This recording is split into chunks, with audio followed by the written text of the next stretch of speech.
drop service, c'est aussi le deuxième méthode, c'est aussi la mise en relation, c'est aussi l'intermédiation, c'est aussi la délocalisation. C'est de ça qu'on va jouer. Et tout ça, je vais en parler dans la formation.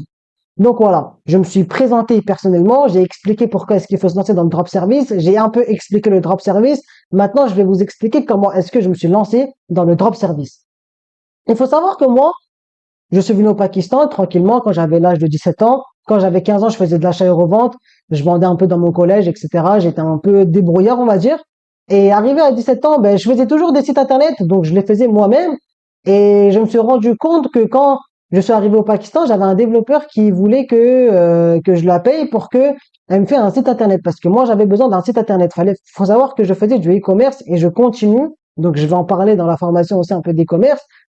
Je faisais du e-commerce, j'avais besoin de créer des sites pour mes produits e-commerce et je payais tout simplement ma développeuse au Pakistan que j'avais rencontrée à l'âge de 17 ans. Je la payais uniquement 8000 roupies. Il faut savoir que c'était seulement 30 à 40 euros aux alentours de ces prix-là et c'était vraiment pas cher.